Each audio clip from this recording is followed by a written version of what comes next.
Hi everyone, welcome to the V&A. Thank you so much for coming.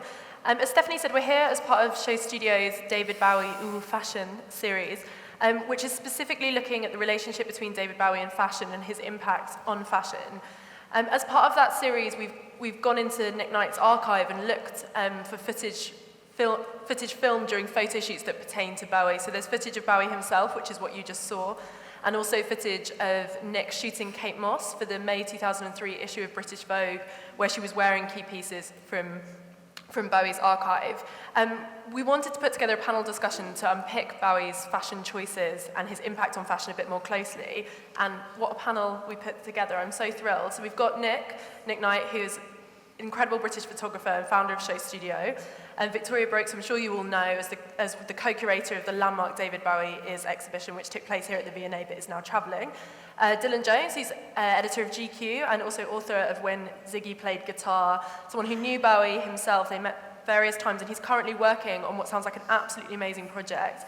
It's an oral biography of Bowie, so I'm sure we'll talk about that. And I've also got amazing Tim Blanks, extraordinary fashion critic, editor-at-large of The Business of Fashion, and huge Bowie fan. He just told me he never actually met Bowie, but was stood next to him once and was too nervous to say anything, which I thought was very sweet. Nervous. Thunderstruck.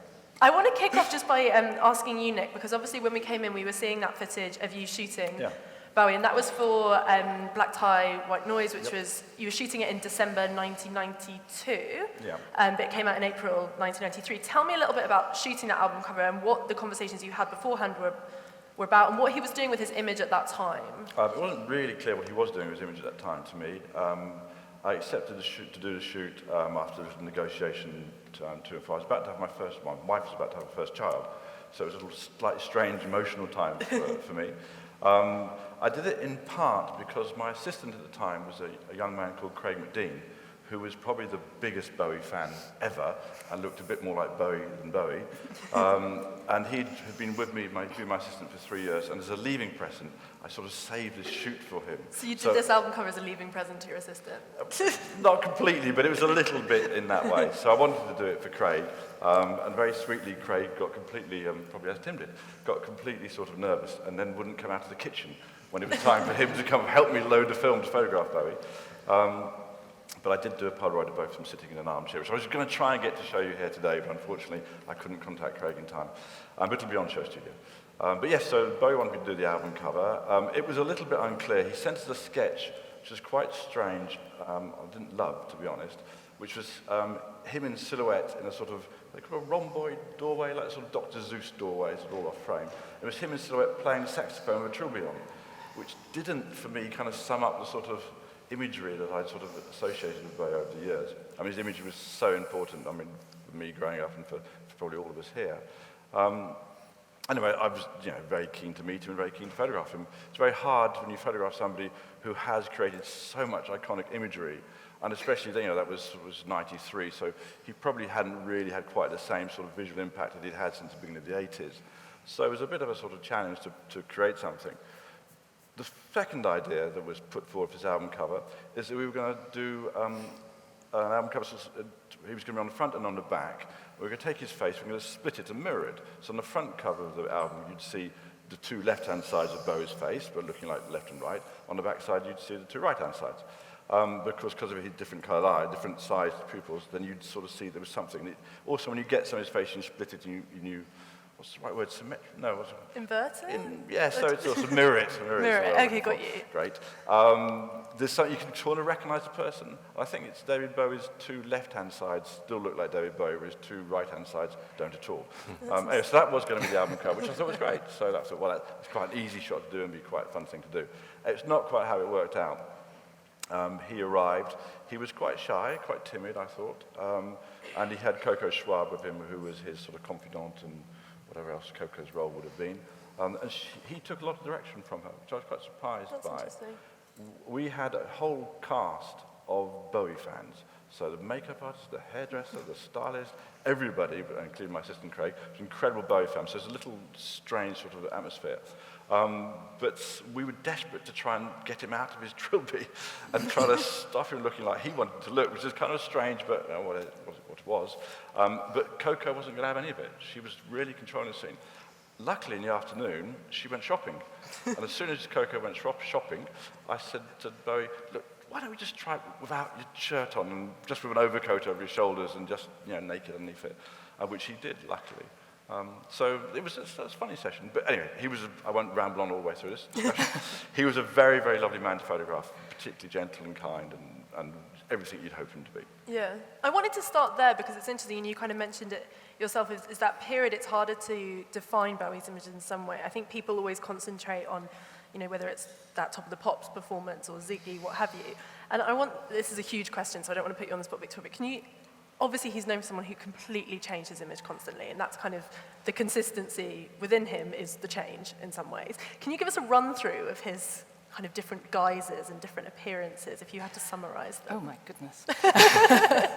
Well, I think what is particularly interesting is actually looking at him in the late 60s, when he was really trying different things all the time. And even earlier, one of the things we were able to show in the exhibition was teenage sketches and so on of him in early bands like the Bowmen, what they called the Mannish Boys, and so on. And every time he was in a new band, he would just not only remake his own image, but he'd remake the band's image, and he'd do them some stage sets. And you've really got this feeling that he had this idea of the visual and the musical being linked together long before that seemed to be the thing for everybody else.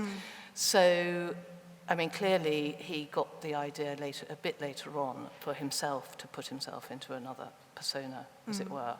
And I think that was more or less a sort of lucky accident that he tried it out and found that was a great way to perform on stage, and then took that up. But in the exhibition, we focused, we didn't follow a chronological story through it, although we took it up to the sort of Ziggy stage chronologically. But then we looked at the themes around his work, which was to say he does change all the time. He also had a consistency, part of which was change, but also some sort of motifs would pop up again and again.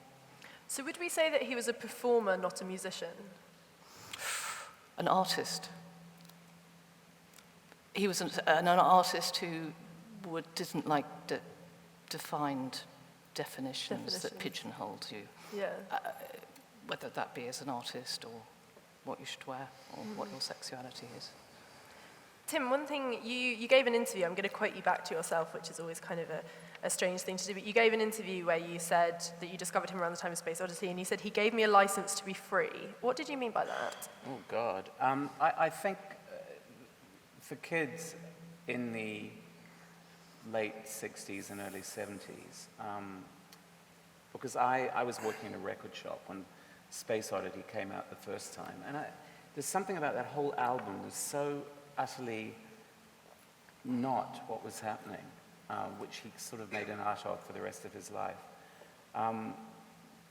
And he was so, very, very quickly became somebody that I was completely mesmerized by and wanted to read what he said he was reading, wanted to ferret out what he said he was looking at, or artists he talked about. This is before Ziggy Stardust, and obviously it got really intense after that. And I think at that time, it was something Louise Wilson always talked about with me, that it was so hard to track stuff down at that point, especially when you were living in New Zealand, that your sense of triumph, if you ever found any of the things he was talking about, was so, hugely character-shaping, that it was really just a license not to be free, but to be me, I guess. That if he said, I'm listening to the Velvet Underground, then the little sheep would run out and wouldn't find the Velvet Underground in New Zealand, but would order it from Tandy's Records in England, and it would come by sea mail. 6 months later, an album would pop through the letterbox. And it would be like that black slab in 2001. You would hold it up to the light, and it would change you. So, everything he did kind of changed me. Dylan, did you have a similar experience? But for you, it was because obviously you've done a whole book which was kind of hinged on that Top of the Pops performance, which is July 1972? It was, yeah. Yeah. Was it a similar thing, that idea of a license to be free? Well, it was, and I think that the interesting thing about that is that I mean, if you look at when Bowie died in January, and I know it was a slow news week, but if you look at the number of times that Brian Duffy image was repeated on so many newspapers, he died during a period when the media is controlled by people who grew up listening to and devouring David Bowie. And it won't happen with anyone else. It'll never happen again. I mean, when Bob Dylan dies, he will be revered as a cultural icon, but you won't get that one-to-one reverence. And that's the thing. Everybody in this room, as well as everyone on this stage, probably thinks they're the ultimate David Bowie fan. Everyone always did. And so when I saw him on television, I thought, it's me he's talking to. He's not talking to anyone else. And I can go into raptures about what that performance was like. But the point is, that performance was seen by 12.5 million people, because Top of the Pops at the time used to get 1/4 of the ratings, 12.5 million, which was like approximately 250,000 people who lived in Great Britain at the time. So it was seen by everybody. Everybody had this amazing experience.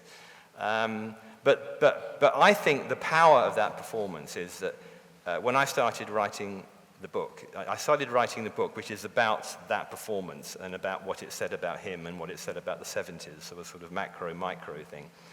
And it was the last time I saw my father. My father was dying, and I saw him at Christmas, and he said, what are you working on at the moment? I said, well, I'm doing this thing, and I was describing the performance and how important it was, and how exciting it was, and how colorful it was, and the fact that it was the 60s, coming out of the black and white 60s into the color of the 70s, and this and that. And he allowed me to bang on for about 20 minutes talking about this amazing thing.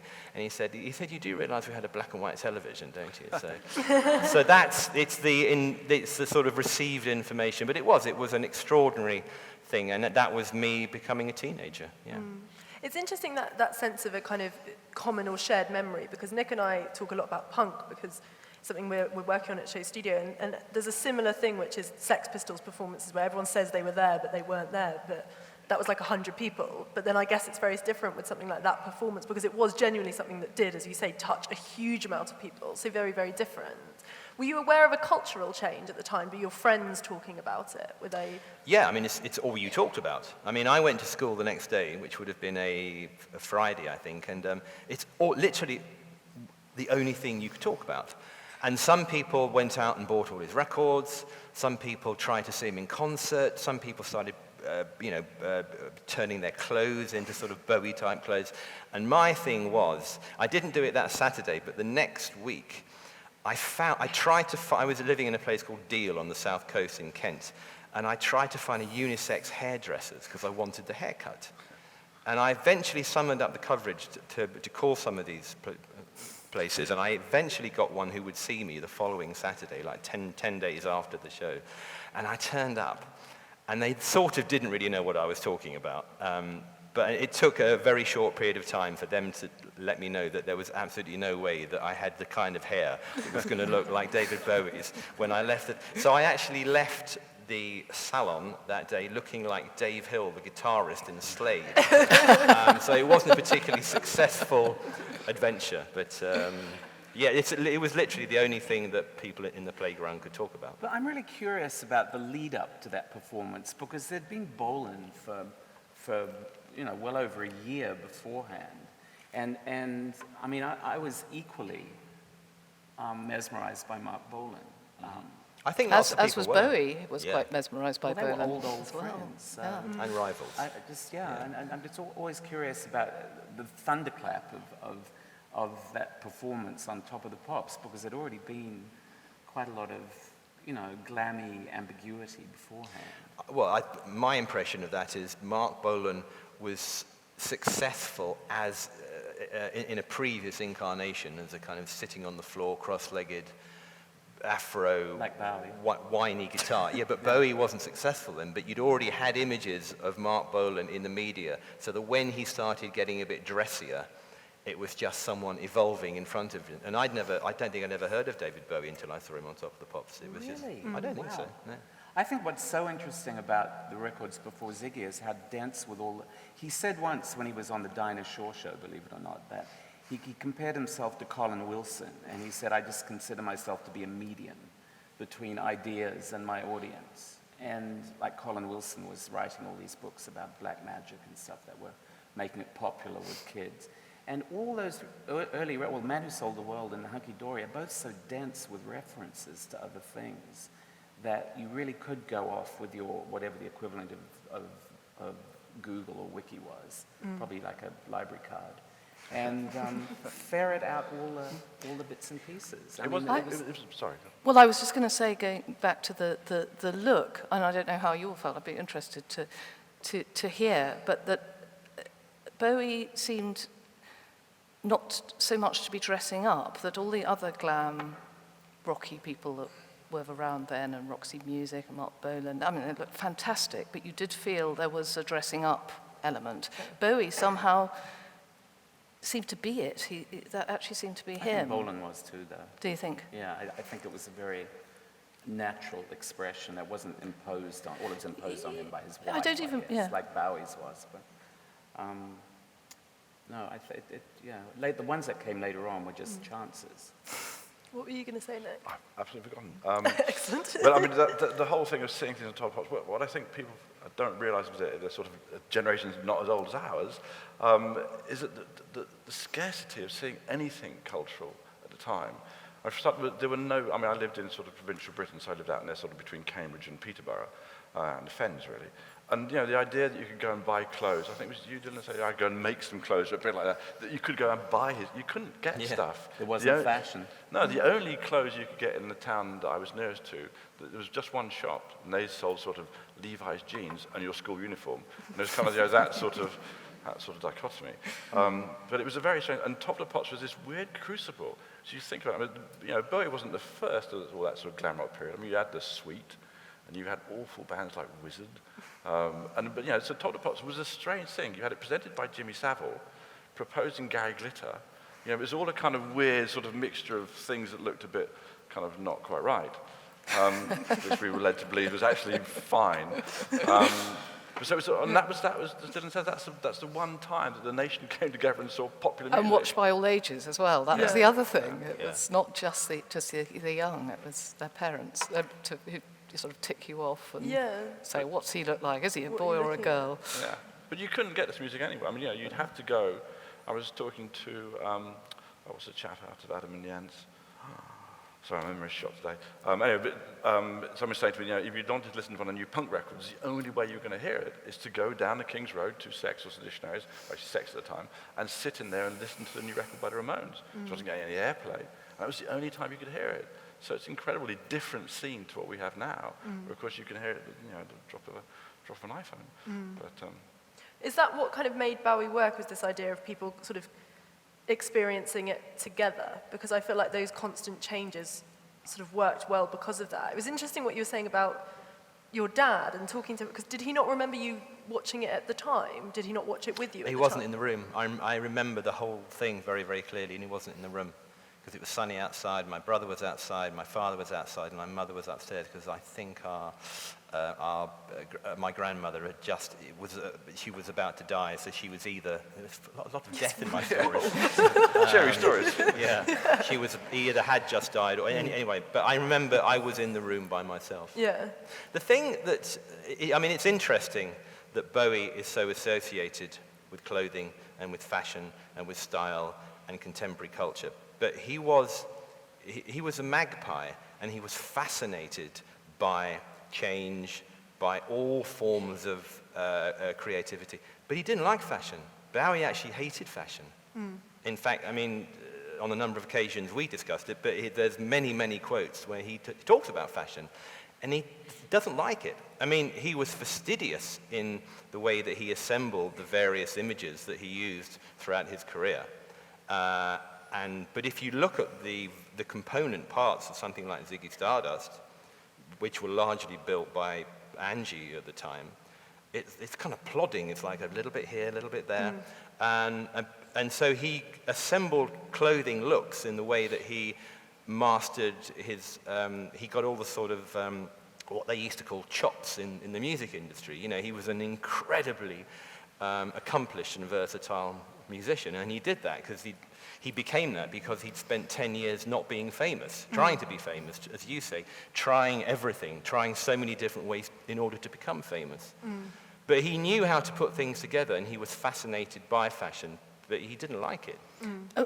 And would you say, because I believe that's true as well, but would you say that not that he's disliked fashion exactly, or disliked clothes, and only kind of used them because they were useful, or rather that he saw them, he just didn't want to be considered as a fashion icon, he saw them as part of what he did? Because I mean, nobody looked better in a suit, say. No, that's very Bowie. true. I think a lot of it is it sounds facile, but I absolutely think it's true that his greatest fame was when he was most psychologically unhinged, and I think he did associate the fact that Ziggy Stardust became so successful, and he was so part of it, and he was wrapped up in the character, that I think he was always quite wary after that of being associated with something that was so easy to categorize. And actually, if you look at the sort of the 6 or 7 year period after Ziggy Stardust and after Diamond Dogs, he sort of experimented with various different things, but was probably happiest when he was in his post-drugs period in Berlin, when he tried to look like Fassbinder, and he had the moustache, and he wore kickers and jeans, and sort of dressed down very deliberately. But I think he made a very clear equation of fashion and fascism in the song and the video of the song, Fashion. You know, if you remember the video where everybody's kind of lock-stepping along. I think, and his fascination with fascism, and his fascination with Susan Sontag's essay about fascism, which he would come back to. You know, what I do like about him is that you can be as pretentious as you like about David Bowie, and it will always work, because you can hang any idea off him and really go for it, and because he did too. So, but I do think that I don't think fashion. I mean, to me, his most influential look was the duffel coat and plastic sandals from Man Who Fell to Earth. I mean, that was a look that really translated into a style statement for people, whereas a lot of the other stuff was sort of stage wear, that people didn't walk around in one-legged Kansai glitter stockings. They might have done it with lightning bolt on their face. Not successfully, anyway, Well, their mum missing one at home. But I think the hair and the makeup was more the thing that people did. When you see the documentary about the Hammersmith show, all those people with their Ziggy looks, but they're not wearing Ziggy clothes. They're actually wearing, little outfits. That tank tops and denim jackets. You mentioned that jumpsuit, and we've talked about how he perhaps didn't like fashion, but I think one thing and this is something that you explored with the show, because obviously with the show you looked a lot at collaborations that kind of ran through all aspects of his practice, but there were these amazing fashion collaborations that he did. One of them, as you said, Kansai Yamamoto, but also Freddie Beretti as well. How did they come about, and why do you think they became these sort of amazing, sort of meshed relationships? Well, I think Kansai is particularly interesting because they sort of met at a particular surrounded by fashion experts, so what shall I say here? But Bowie went to Kansai was the first Japanese fashion designer to show in London. Yeah. He showed in the King's Road in 1970, and Bowie, as a 24-year-old young man, was at that show. And I think that's really interesting, the fact that he was there. And it was an amazing show. It was covered by Vogue and Harper's, and the models wore long kabuki red wigs, and they performed down the catwalk. And there was music, and it was a real show. And Bowie left that, and he was not in a position, he couldn't afford Kansai stuff at that time, but he actually used the look, and Freddie Beretti made some of it for him. And then a couple of years later, they met, and Kansai turned up at Radio City, I think, in New York. And they met, and they just totally clicked. And I think there were many aspects of Japanese culture and kabuki culture that Bowie had kind of cottoned onto and liked. He liked not just the clothes and the hair, but this idea of changing costume to change mood, the fact that men played female parts and so on, and that you could sort of move on to the act by throwing off a cloak and appearing in next thing. So I think that was an unusual collaboration for Bowie because it felt very much like two extraordinary people meeting at the same stage of their career and bouncing off each other and going off. Whereas at other points, I think he actually sees the look he likes, goes to that person, goes to whoever he wants to, he's a brilliant collaborator, sees what they're doing, finds what he wants and works with them. And tell me a little bit, often recently when I was researching for this panel, when I read some pieces about Bowie, people sometimes use the word drag. What do you feel about that word used in the context of him? Drag or drag? I was going to say, you'd never use drab. Drab, yes. No, definitely not. Drag. Well, I go back to what I was just saying.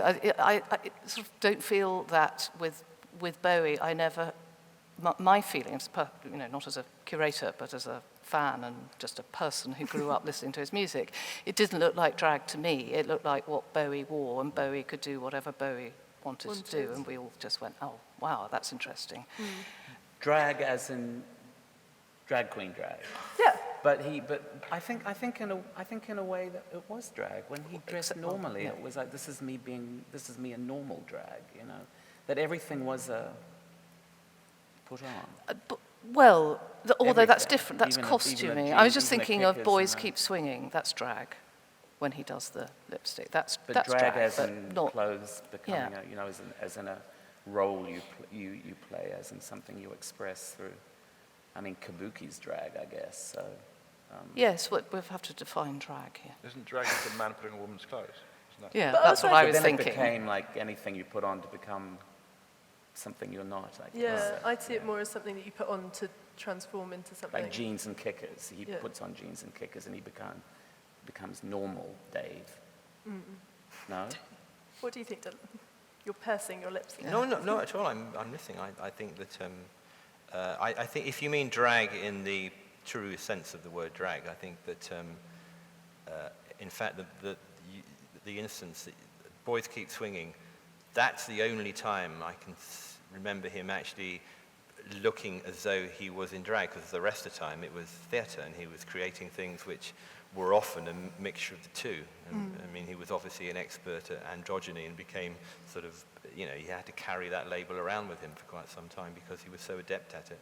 Because he was good at conjuring the clothes. He also had an extraordinary face and the most amazing body. I mean, I think that when you talk about David Bowie as someone who carried clothes, you cannot ignore the fact that he had the most extraordinary body. I mean, for most of his life, actually. Right up until, I mean, you can obviously look at the last decade and see when he was on steroids or he had medication issues, but he was... I mean, there are so many images of him where the clothes are barely touching his body and you can really see the outline of him, and he was, extraordinary. You see that in the Kate Moss shoot that you I was did. going to say, it's funny because she fitted all his clothes perfectly. Yeah. So I was told, and I have to say I've told so many people this and it's probably not true, that the trousers had to be let out for Kate Moss. Was what I was told on that shoot, that he was so If they so were, skinny. There's a gusset in them. We saw it. There's a gusset in them. Yeah, yes. They had to be let out for her. Right, But he possibly. was Robin She Derrick had told just you had that, children yeah. as a child before that. Yeah. So it doesn't just after the birth of Kate's first child. I don't Could have remember. been. Oh, But anyway, it was really that he was so slim. I mean, we had So to you sculpt can't a confirm mannequin. if that's a myth or not, or do you think? No, I it's can't. Yeah, confirm you it's can't a myth, vouch for sorry. it today. Okay. I can keep He's a telling doctor, it. come on. But I mean, Kate and David Bowie had a very similar shaped body, which you wouldn't naturally think, especially if people were dressing a man in the 1970s, was dressing a woman in the 1990s. It's quite a different approach, but they had similar body types. Well, it's astonishing. Paul Smith made, Jimmy Page's pants and said he had a 26-inch waist, which is skinnier, much skinnier, I think, probably than Kate Moss. And actually, Jagger's tiny as well. But he had that huge, big guitar. I wondered where you were going with that for a minute, Tim. I do want to talk a little bit more about the kind of, you mentioned androgyny, you used that word, and I want to talk a little bit and going back to that Top of the Pops performance, because one of the things that a lot of people are focused on is not just the way he looked, but also the way he behaved, particularly, draping his arm around Ronson's guitarist and what have you, and that it gave people sort of a new image of sort of being queer or being bisexual. Would you agree with that? Was that something you remember people talking about at the time? I was talking about this very thing yesterday with someone who's making a documentary about a particular aspect of this. And actually, it's all down to projection, because I think there are lots of people who looked at that gesture, the arm draped around the shoulder, and possibly like Tim described his sort of, that's it, he's allowing me to be me, because it was quite overt. However, you can also look at that display of affection, and it's no different from Mick Jagger putting his arm around Keith Richards, or Rod Stewart putting his arm around Ronnie Wood, or anyone in the playground or at the end of a football match, or at the sort of daggy end of a disco, you know, putting your arm around your mate. And it's like, we're lads. So it's actually, it was semaphoring something else, but you could look at that image and it was acceptable. Which, I mean, you have to look at the whole gang mentality of the Spiders from Mars. One of the reasons they were so successful, why Bowie was so successful, he was in a gang. It was like, a bit like George Michael needing Andrew Ridgeley in order to become famous. You needed a gang around you to feel safe. And he tried, I mean, most of his incarnations in the 60s were with groups. He wanted to be in a group. He liked being in a group. He liked being the leader of a group. And actually, the Spiders were that manifestation. They were like a sort of dressed-up version of the Faces or the Rolling Stones. But don't you think there was something about the Spiders? It wasn't a sort of lad gang. It was more like droogs. The Spiders made people nervous, and it was a very benign gesture, draping his arm around Mick Ronson, but it did seem to have inflamed the population rather dramatically. It wasn't just lads at the end of the game. There was something. The way he looked at the camera was so sort of knowing or something. That was the fancy dress. I think actually you can look. I mean, you speak to Ian Hunter, you speak to Trevor Boulder when he was alive, and most guys who were in pop groups at the time didn't really enjoy dressing up in all that stuff. You speak to Noddy Holder, who's very, very funny about it, because it was a thing. And you're completely right, whoever said it before. Glam rock had already been going for about 15 months before his appearance on Top of the Pops. And glam rock was actually, by that time, considered to be a bit silly. Because you had everyone say, oh great, we're going on Top of the Pops, what do we wear? And you sort of dress up in the garb of the day. Because you're right, if you'd have been trying to look like David Bowie, you wouldn't have been able to wear the clothes. But if you'd have wanted to look like Brian Connolly in Sweet, et cetera, you probably could have done. Because it was in the high street. Remember they called Sweet brickies in drag. Yeah. But I want to just talk a little bit about his approach to androgyny and gender, because I find it fascinating how that develops and changes, because a lot is made of how pivotal that gesture and that outfit was. But then he'd worn women's clothes before in a very different way, in a much more kind of floaty, pre-Raphaelite sort of way, to borrow from Paul Gorman's essay. It was a man's dress, though. But it was never called a women's clothing. It was Mr. Freedom was Mr. Fish. Very, yeah. Mr. Fish. But I wonder if it was a man's dress. By that point he stopped playing with gender and started almost rejecting gender. Is that something that you think he did at any point? Angie made him do that, right? What do you mean rejecting gender? I don't understand. He doesn't want to look like a man or a woman. He wants to look like something beyond that. Well, I think it was, if you're talking about Ziggy Stardust and the look that he had during that period, I think it was a natural conclusion, I suppose, because it was successful, of all the things that he'd been doing before. Where he was, I interviewed, weirdly, I've been spending a lot of time in Beckenham recently, and I interviewed the man who sold him the piano that he wrote Life on Mars on, and he described him coming into the antique shop every Friday, sort of like Acorn Antiques, you know, in his floppy hat and the flares and the suede shoulder bag and everything. So, but actually, if you look at a lot of the fashion from that time, a lot of it was, I don't think it was androgynous, but if you look at a lot of the sort of touchstones of fashion in the late 60s. And, guys had long hair. Guys were wearing sort of flouncy tops. You look at all the pop festivals at the time, particularly the ones in places that were hot, so the ones in America as opposed to the ones in Europe. And guys are wearing clothes that, I mean, you know, they're sort of, is it a guy, is it a girl? There was that big thing in the 60s of like, oh, we don't know what he is, et cetera, et cetera, et cetera. So that had been going on for quite some time anyway, I think. And I think hanging around with Lindsay Kemp's people was an education in alternative life, an early education in alternative lifestyles, because they were all pretty extreme themselves. And I think I can imagine him being a bit slack-jawed when he first met them, because they were definitely living on an edge that I do think Angie pushed him into that. You know, a woman with a beautiful husband who's got appetites herself is likely just to prod him, just to be a little bit, you know, you can be a bit more subversive than that. You're really pretty. Let's, you know, mess with people's minds. Yeah, I think I'd say all of that is true, yeah. And I think that Lindsay Kemp introduced this idea of the sort of whole living your whole life. So it's in your home, it's, you know, in your acting, your performances, and everywhere. I'm interested in it because I was reading, there's an amazing conversation, it's in Dazed and Confused in 1996, but they put it online now, where he interviewed Alexander McQueen.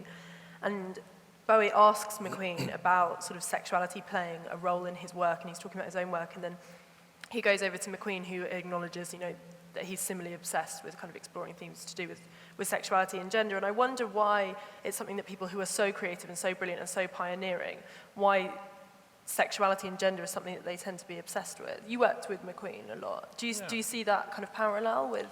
I mean, if I understand your question right, of course people are obsessed with their gender and their sexuality, and that comes out a lot in fashion designers. You see that a lot, because it's the single most important decision you make when you're growing up. And we all tend to be a little bit more obsessed with our particular moment we go from childhood to adulthood. It's that difficult, or sometimes difficult moment, where you stop being a child and you start to become an adult, and you make some decisions, and those decisions stay with you. And I think Bowie, for me, was one of the first people that said, actually, you don't have to be straight or gay, you're just sexual. And that's the message I took from his work. And I've always thought that was a particularly interesting message that didn't seem to be particularly borne out in society. But now, I find it is, you know, kind of kids sort of in their teens now don't describe themselves so much as gay or straight or whatever. They seem just to be quite at ease, sort of, what's it called, some horrible term like gender fluid or something. It's kind of, you know, where people happily drift from homosexual to heterosexual relationships, and they don't consider themselves particularly defined by sexuality. I think he started that sort of idea that you were a sexual being, you weren't sort of one way or the other. But it is, I think, for a lot of people, you know, that transition from child to adult, you know, which you make an awful lot of decisions. And I think you go back to those sort of, you know, those fashion decisions that you make at 15, 16 or earlier, sort of where you keep on referencing back to. And I think for somebody like Alexander McQueen, who started off, I think I'm right in saying this, either living life as if he was straight, or at least sort of, you know, going through. Didn't he have girlfriends to begin with? Yeah, going through the motions of it, yeah. Going through the motions of being straight. So that was obviously sort of, you know, a coming out moment for him, and we said, this isn't me. So that must have taken quite a lot of personal, you know, courage and personal sort of determination to actually say, no, this is me. And so I'm sure that was very important in his But Bowie's declaration that he was gay was very calculated to shock. Did he say he was gay? Or did he He say did, yes. And I said he was, and he always had been. There's a cover story, the interview with Michael Watts, where he says, I'm gay, I always have been. Yeah. You know, and the way Michael Watts describes him saying it, you know, with the roll of his tongue, and, you know, tongue and whatever. And it was, the way he said it and where he said it it wasn't a sort of casual aside. It was very much a kind of bang in your face shock tactic. And I think Lee used gender and sex like that a lot as well. He liked shocking people. He liked getting a reaction. It was almost an adolescent thing in a way with him. That he liked a knee-jerk response, and Bowie knew how to get one at that point too. Yeah. So I think Androgyny was originally a little bit of a standing out from the pack thing with him. You know. Also, at that time, saying something like that was genuinely outrageous. Yes, I mean, because you've talked a lot about women's clothes, men's clothes, androgyny, gender fluidity, etc., etc., etc. I mean, for a significant part of his early years, he was bisexual, and he was practicing. I mean, he was active, And so actually it's perhaps not so surprising that he would, A, be interested in exploring different ways of dressing, but also have the ability and the nous and the good taste to achieve it with some success. Talk to me about what period did you come to know him at? Because you met him several times. When did you? I didn't get to know him well until the late 80s, early 90s. Although the first time I met him was he made a terrible vampire film once called The Hunger, and it was shot at the Heaven nightclub. And I was a film extra. I was a film extra for a summer, and I worked on 2 films. I worked in Octopussy, which is a James Bond film, and I shoot down Roger Moore's plane. And then, true fact. Who wouldn't? Can you tell it's you? Sorry? Can you tell it's you? Like, are you? Have a look. Okay, I will. Why would I make this up?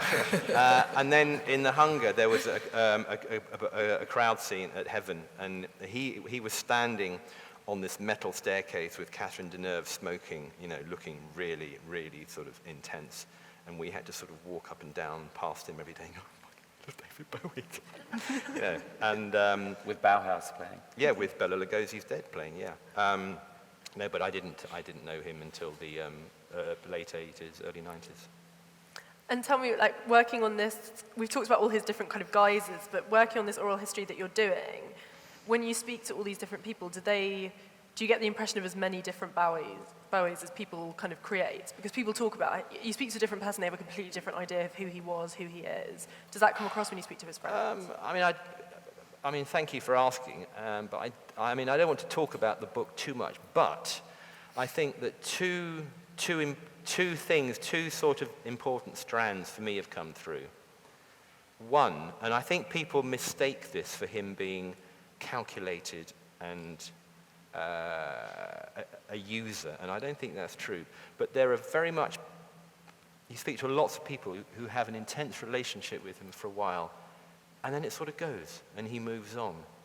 And I don't think that's him sort of dumping people. I think he had such an inquisitive mind that he would just kind of move on, and he was faster than most people. And the other thing is, which is probably, I would say, his most defining trait and I've interviewed about 80 people so far, they say he was really, really charming. And he was a very nice man. Yeah. I think the first point about some people feeling that they'd be left behind, we met so many people, and it had been a big moment of their life when they'd worked with Bowie. Yeah. And he hadn't usually been unkind when he'd left, but he just move on to the next thing. Yeah. And I mean, I guess Mark Bolan was in a sense a bit like that. Bowie revered Bolan. Yeah. Totally was looking up to him, and Yeah. then at some point their And paths Lindsay sort of Kemp crossed. definitely felt like that. Yeah. Yeah, never stopped talking about him. And can you track him moving on from certain people in relation to him moving on from certain looks, or is that more too simplistic? Oh, definitely. Yes. I mean, he sees what he wants to do next, and does it, and needs different people to feed into that.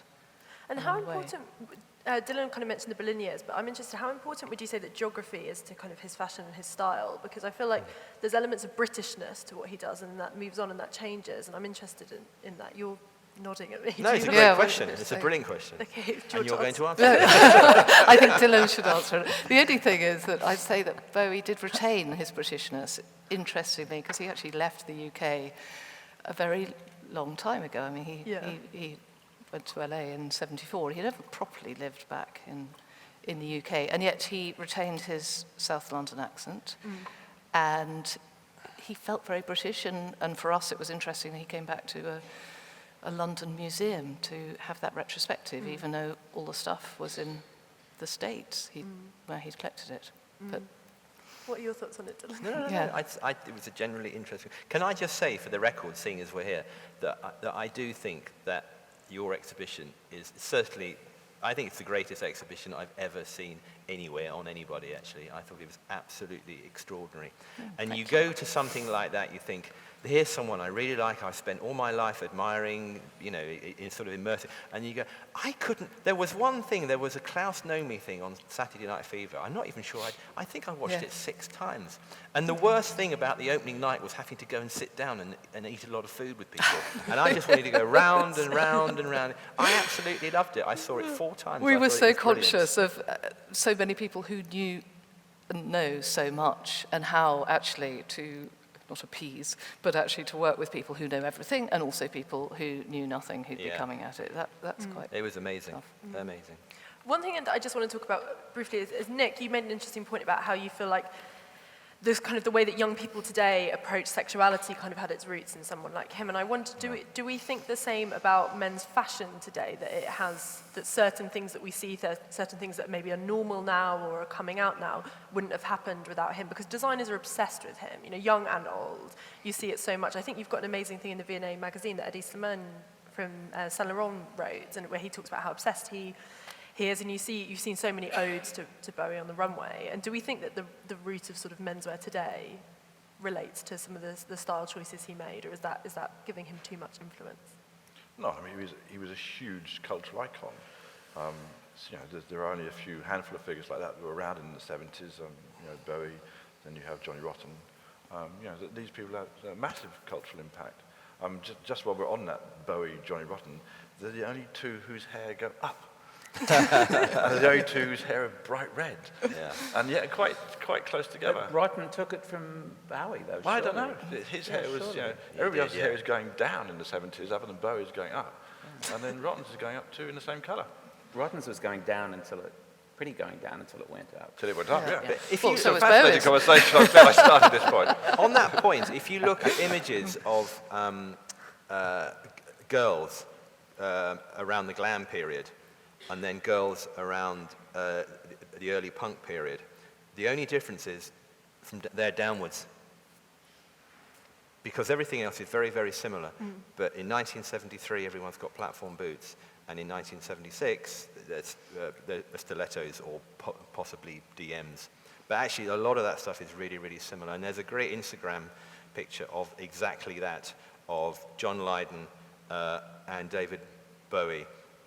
And almost everything is the same. The color, the saturation of the hair, the collar, everything. And he obviously, Lydon was very gaunt as well and had sort of yellowish skin. Yeah. And teeth. And teeth, and rotten teeth, yeah.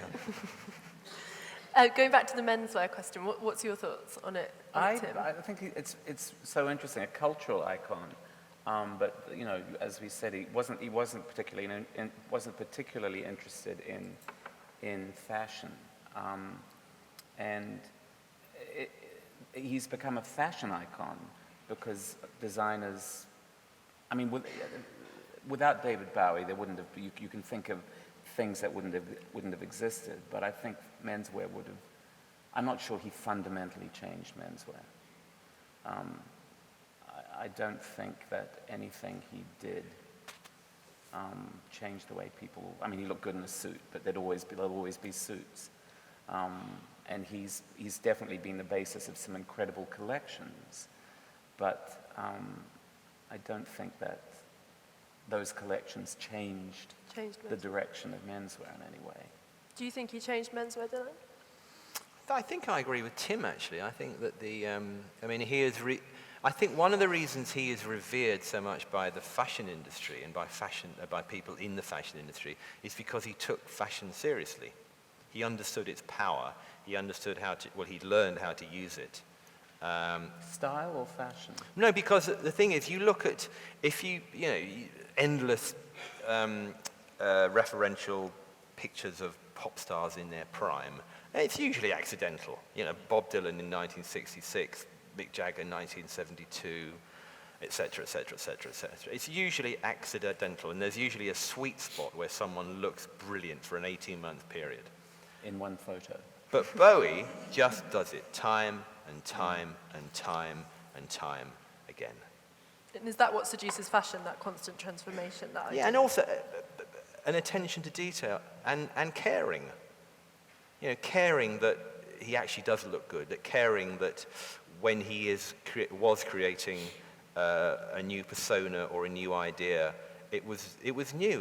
He took it seriously. You look at, you know, all these rock stars turning up at award ceremonies or events. I mean, it's like, oh, rock and roll. You put on a pair of leather trousers and I mean, it's just, you know, they don't care. They think it's cool. It's not cool, you know. Take it seriously. Dress up, you know. It's rude not to. But I think when a designer references David Bowie, say Dries Van Noten doing that Thin White Duke collection, what comes with Bowie is a whole pile of ideas. Yeah. So it's not just, oh, there's a nice white shirt and a black waistcoat. I mean, when you do it and so people say, oh, Thin White Duke, there's a whole mass of other stuff there that gives designers a little bit of weight that they wouldn't have otherwise. So I think he's invaluable in that sense, that when you reference David Bowie, he comes with a truckload of stuff that makes you seem like a real bright spark for referencing him. But it really is just a handful. I mean, Frida Giannini did a did a Ziggy collection. Alistair Mackey did a Ziggy collection for Fendi at one point. The Thin White Duke pops up every now and again. But then there's a whole lot. There's never really been a Let's Dance collection. There's never been a Lodger collection. There's never been, you know, a white tie, black tie, white noise collection. But there's been a Man Who Fell to Earth collection. You know, there's just a handful of things that people go back to. And when you go back to them, they're so weighted now that you're very disposed to like what you're looking at when it appears in a fashion context, I think, anyway. Talking about Let's Dance, I read this, I think it's quite an old interview now with Nile Rodgers, and he said that when Bowie approached Nile Rodgers to produce Let's Dance, I'm sure you know this, he couldn't articulate how he wanted it to sound. And apparently he rushed into the studio one day and it had a photograph of Little Richard with a red Corvette. He said, I want it to sound like that. Which is brilliant. I'm conscious of time and I want to get some questions from the floor, but I have one more question. I'm going to quote you back to you now, Dylan, but in your book you talk about how he sort of developed the cult of adoration, and that didn't exist before. And I was interested in that because I was thinking about young people today and how they are obsessed with certain things, and I wondered if that is a similar cult of adoration. But you also said, you know, Blade Runner, Grace Jones, The Face, ID, Madonna, Lady Gaga, none of that would have happened without Bowie. And I wonder, would the circumstances ever be able to create a new Bowie today? We've talked a lot about cultural changes. Well, no, because everything is a product of its time, and you can look at pop stars who use the David Bowie model, like Madonna, like Lady Gaga, but it's not new. I mean, it's just a version of. But all of those things, I mean, that's true. Without David Bowie, you wouldn't have a bunch of people half a generation younger who were setting up the Blitz Club, who were starting magazines, who were becoming photographers, journalists, et cetera. So all these things have a knock-on effect. But we live in a different world now. I mean, it's a completely different world. Do you agree with, you're nodding, Victoria, do you agree with Well, yes, I completely agree. So it's partly down to Bowie and how great he was, and it's partly down to the culture in which, and the time that he was. Born, and I think it's interesting, you know, he grew up with the golden age of Hollywood, and at first he wanted to be an actor. That was going to be his route to greatness. But then he sort of presided over an era where, in fact, that mantle was taken on by pop stars, and he was part of it. And that era won't happen again. Not where 12.5 million are watching the same Top of the Pops, same song, and then talking about it for weeks afterwards. And also, I talk to my kids who obviously get obsessive about something, and I talked about it 2 days later, oh no, it's like gone. It's just gone. It's like 2 days. 2 days, that's someone's career, you know, honestly. Because there wasn't immediacy then.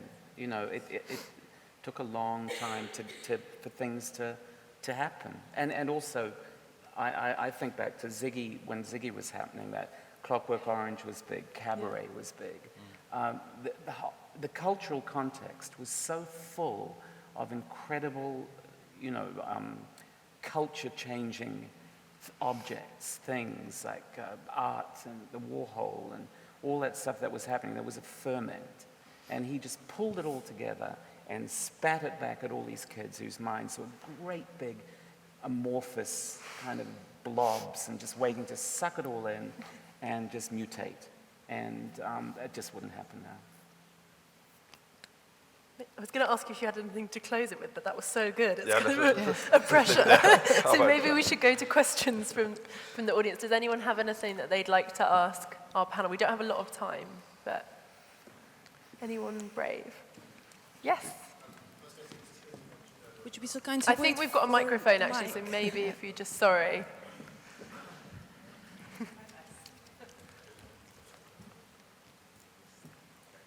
So Tim, you mentioned earlier on about you're kind of casting back. My interest is in memory here as well, and you're all kind of memory producers, aren't you, in a way? So you're kind of casting back to thinking about the early 70s, and you said something about Bowie wore what he wore as a costume, and his fans didn't really do that. But I was interested in, I think it was whether Nick or Dylan said actually, also you just couldn't do that. You didn't have the means to do it. But I actually do remember trying really hard. And for me, the whole decade, 70s, for me, when I was living it, it seemed like kind of a great big gap. But looking back, it's so small between Bowie and punk. In fact, the chronologies kind of map over each other anyway. And I do remember lots of my friends, not just with Bowie as well, but actually trying very hard to dress in the kind of costumes that rock stars were wearing and present that as part of their identity. So for living in the moment then, it really was about like punk. It was about doing things with clothes from second-hand shops, much in the way we think about punk today. Yeah, well, I mean, I think that glam was DIY, which is why punks related to it so strongly.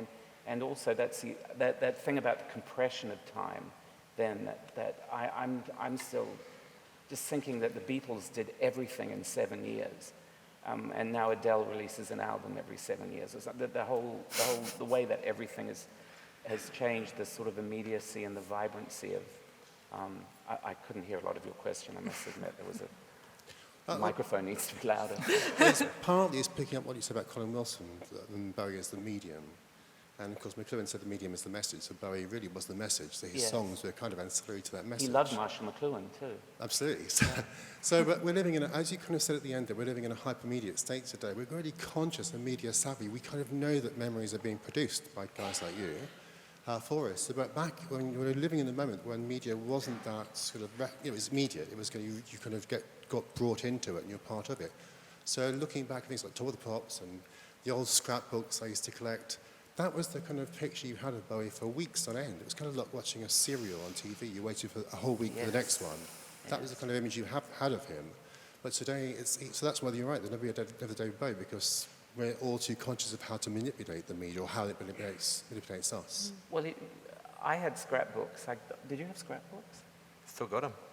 I just tons of scrapbooks, every single little mention from every single magazine and newspaper. But I guess that's what Pinterest is, isn't it? Yeah, or Instagram. But or do people even have that kind of like sensible university students like me even have that identification anymore? Or did people do Kurt Cobain scrapbooks and things? I don't think people get I don't know, but then we talk about, you mentioned how your daughters kind of move on from something in 2 days, and I think there's a lot of young people that do that, but then I also think there's a lot think it's like recording, making those tapes we used to spend all night making. Now it's so easy to do it, to download just stuff. as it's so easy to do your Pinterest thing. I think I don't do that. Yeah. But, whereas if you're sticking it into a scrapbook and then it's there forever, you think about it a lot more as you do when you're making your tape. Now it's a fetish object. It's incredible. Yeah. But I think there's young people do that. There are young people who maybe don't move on from things in 2 days, but it manifests in a different way. You see, sometimes I find the obsession levels terrifying. Like I noticed this when Nick was working with Lady Gaga, is they were absolutely terrifying. They're obsessed. They have like Instagram accounts dedicated to blogs. Maybe that's the same thing. They used to hack into our site regularly, steal pictures before we even released them. It's absolutely terrifying. Lady Gaga are little monsters, her fans are absolute obsessives. Yeah. And they still are. They're probably now in there because I worked with her when Born This Way, how long? 5 years ago? Longer than that. So yeah, a while ago. But they were literally obsessed. And, we did a live broadcast with her and we had to move the destination of broadcast secretly because so many fans were turning up. And we got back to where we were going, which was SHOWstudio, where we were going to the broadcast, and the whole of the building being covered in sort of, I love you stickers, and kind of, we sort of mobbed by the fans. Passed, didn't it? I think Yes, it but passed it took in a the while. Whereas Yeah. Bowie endured and endured and endured. But and I just wonder if went it on passed and on. publicly, but it still exists for those young people. I think it's just there's less media reportage around it, but I think they're still obsessed.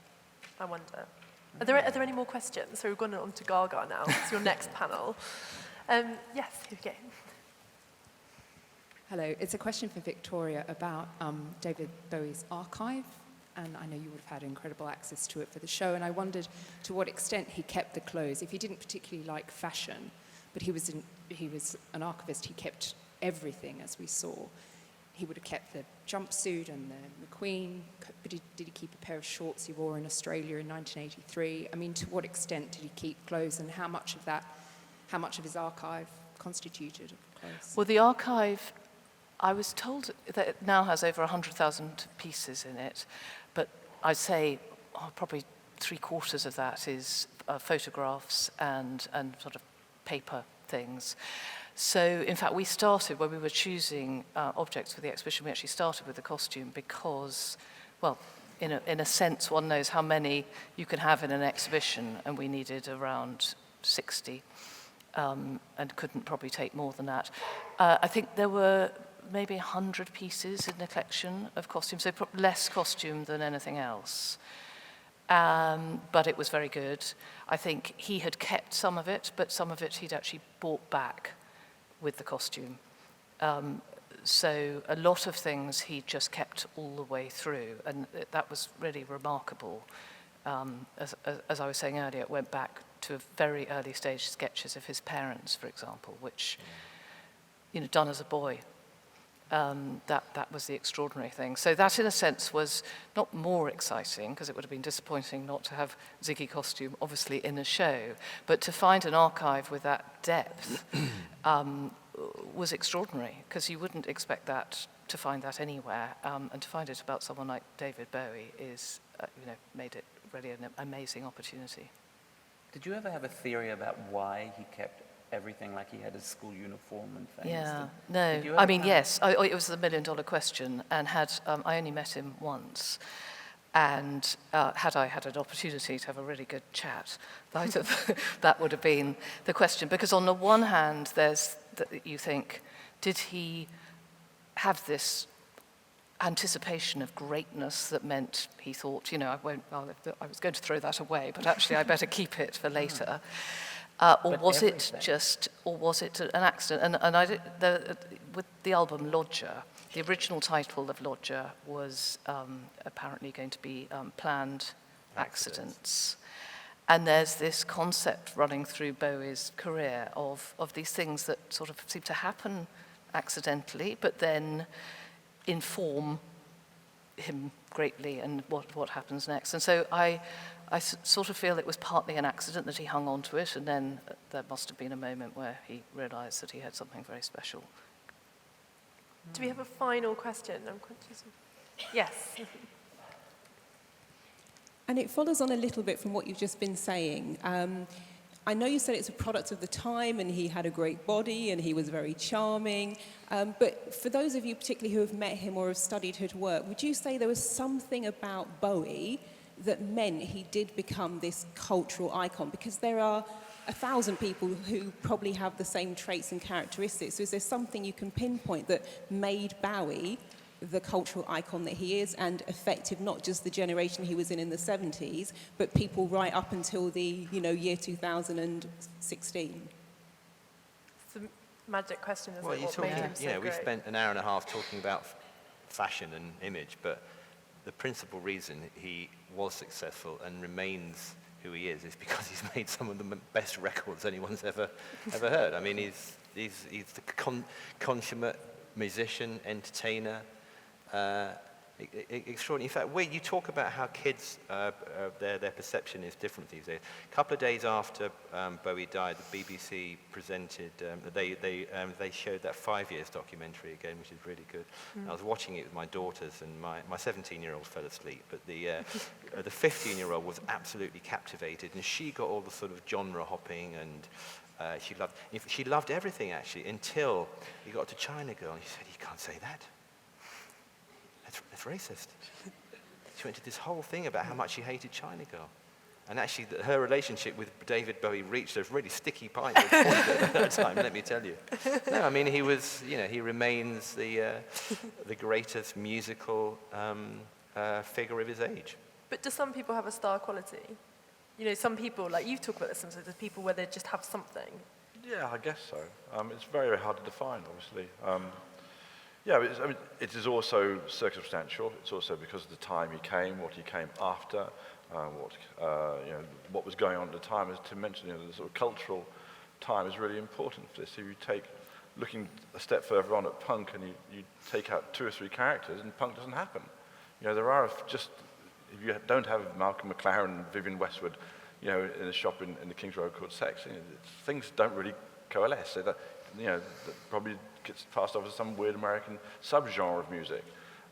So these things are down to a few people, often down to just chance, because you've got a few strange people in the right place at the right time. But yeah, there are funny people who have funny ways about them. But he wanted it. It's talent plus ambition. Yeah. I mean, he wanted it. And you'd think that would you persevere for 10 years and you haven't had a hit record? It's like, seriously? And he kept going, and he kept going, and he kept going. And then he became good.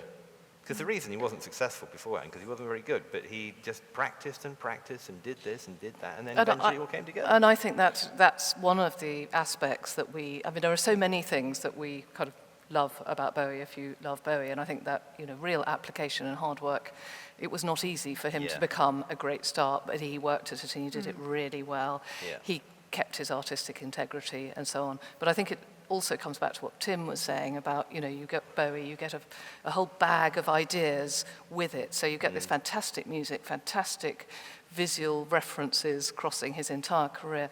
But there's also all the sort of philosophy that went with it that puts him into a different bracket of mythology. You always feel that there's more. Yeah. You always feel you didn't get the whole thing, which I think is wonderful. Yeah. And I will feel like that forevermore, that and you can personalize it. Yeah, it's different for well, all of us. Dylan said that at the beginning. After he died, it's about all I've listened to since January. That just all the albums, all of them. I think I've even played things like Laughing Gnome and sat there kind of nodding away to it. But you always feel like there's a whole lot more that's waiting for you, and it's just endlessly rewarding. The best songs, the best lyrics, the best music, the best brain. It's interesting reading people who can't stand them, never liked the music. Who's the comedian? Lee, somebody who's just. There's a website where people go on and talk about albums they've never listened to, and his album is Ziggy Stardust, and he says why. It's very interesting reading people who are utterly allergic to David Bowie. What a sad, stupid person. I find that Incomprehensible. Exactly. you know this person, Stuart. No, Stuart. He's on television all the time. I think that's a good note to end on, what sad, stupid people. As I think you've seen from the paper in your chairs, we're going to put the footage of this discussion up on SHOWstudio next week, but you can also see all the footage that I talked about at the beginning, so you can see Nick shooting Kate in some amazing clothes, Freddie Bretti's suit from Life on Mars, some amazing Kansai Yamamoto, and then also there is that footage that you saw of the making of the Black Tie White Noise album cover, which is fantastic. But if you could just join me in giving our panelists a huge round of applause. It's such a privilege to hear from them.